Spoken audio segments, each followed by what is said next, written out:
everyone, welcome back to my channel. If you click this video and you're expecting Food Network quality, this ain't it. It's gonna be a very fun recipe. I mean, we're making lasagna rolls, like personalized little lasagna, I don't know. They look really cool, they look delicious, and super easy recipe. So I found it on Pinterest. I've been really into Pinterest lately and been finding a lot of fun recipes to cook for you guys and share with you. I am modifying this just slightly. I want to make it a little more flavorful. So yeah, let's go ahead and get started and get cooking. All right. Ooh, baby, just hold tight. We're up at the moonlight. Believe in the magic. Like I said, it's not the Food Network. Actually, people on the Food Network do drink wine, but yeah, I always have to have a glass of wine. Not always. Come on, Katie. I'm having a glass of wine to make dinner, okay? This is the Winte Chardonnay, I believe. Yeah, Chardonnay from Trader Joe's. It's such a good bottle of wine. A little pricier, but well worth it. And of course, I can't leave my cameraman out. Ooh, I have you poured for you, hun. Cheers! Thanks, honey. You're welcome.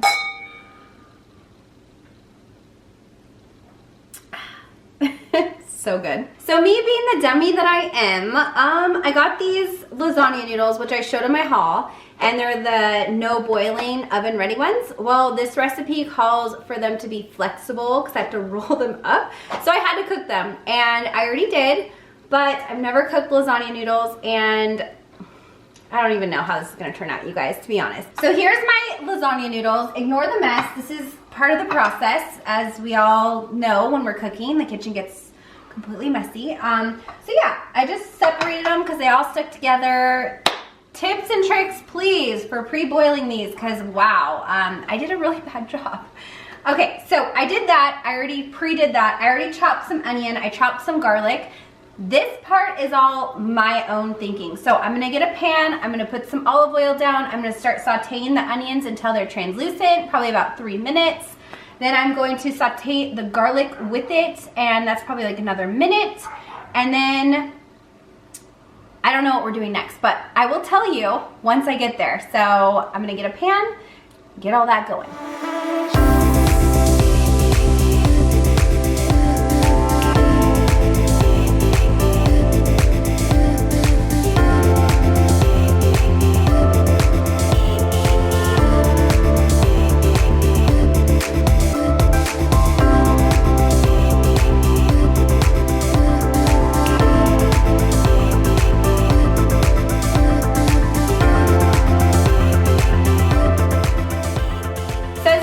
I did preheat the oven to 375 because it's going into, it says a square pan. I'm gonna use a Pyrex. I'm doing a little bit more than the recipe calls for too. So if you guys see, I'm gonna link the recipe in the description below. So if you guys wanna know the recipe, go for it. I'm changing it up quite a bit. If you guys wanna follow my recipe, however, I will put all the ingredients as listed as I'm going, so you'll see that. But this part I thought would be kind of funny because I've never used cheesecloth before, and I need to drain this spinach into this cheesecloth and get as much moisture as I can out of this. I don't even know if I'm supposed to be using cheesecloth for this. Maybe a thicker cloth, but hey, I'm here for your entertainment and hopefully this works out. Fingers crossed. But I did defrost this package of spinach and it did call for frozen, so that's what I'm doing.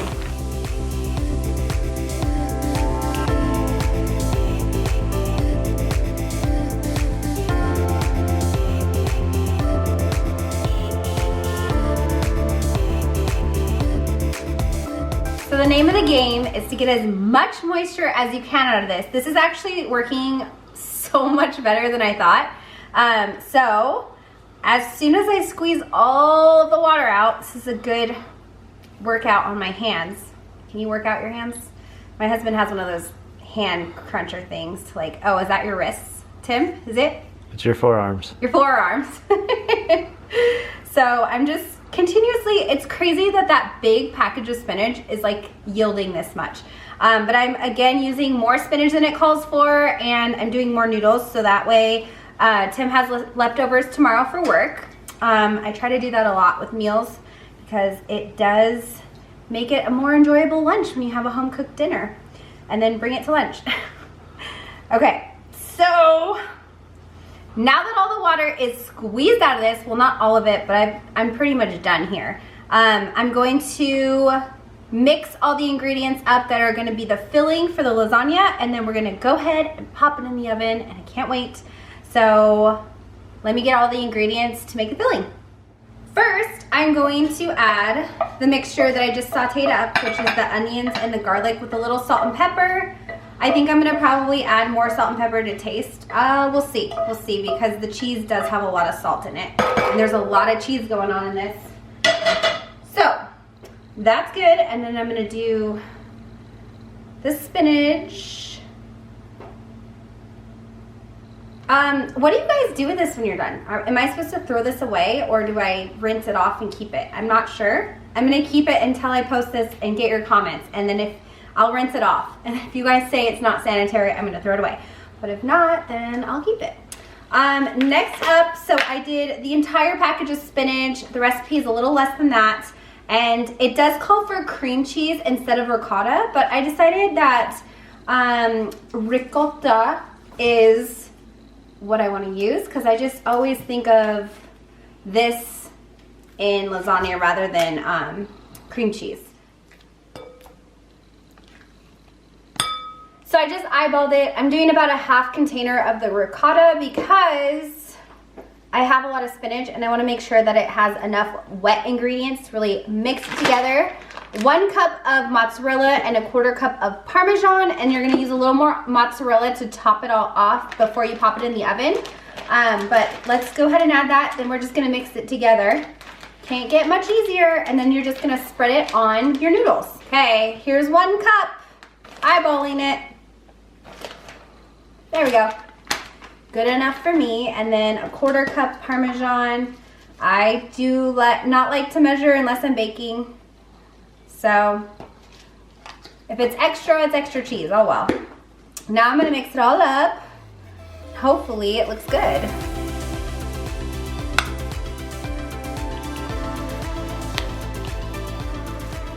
Got my floppy noodles. And I'm gonna just go ahead and put it in here. It says just put it in and then roll it up. So I'll probably start at the end. Yes, like this.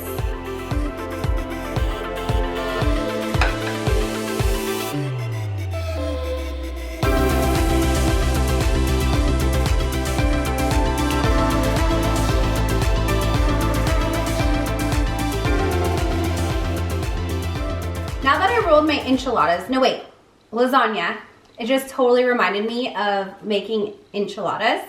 So I love enchiladas. I hope this is as good. I'm just using Trader Joe's tomato basil marinara. That's what the recipe called for. Not Trader Joe's, but tomato basil.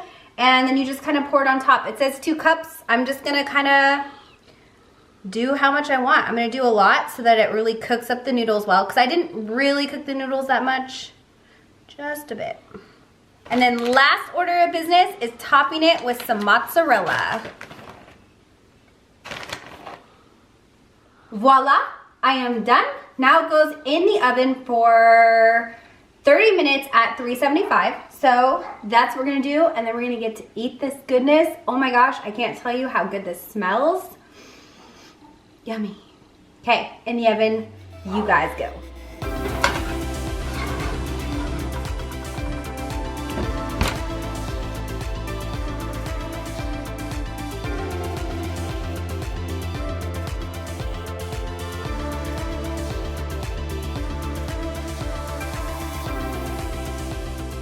Here we are, sitting down at dinner time. I wanted you guys to be a part of our family dinner. So Benson's already digging in and he's loving it. He's chowing down. I think it's Tim and my turn, so we're gonna do that. Bottoms up. Hopefully it's not too hot. Is that hot, honey? No? Okay.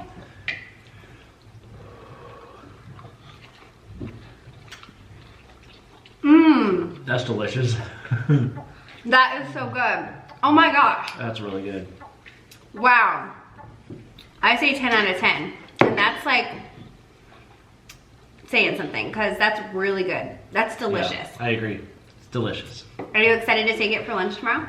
If it lasts that long yet. Well, I hope you guys enjoyed this little recipe that I didn't come up with on my own, but I transformed. But if you guys did like it, give it a thumbs up, subscribe to my channel, and I will see you guys in my next video. Bye.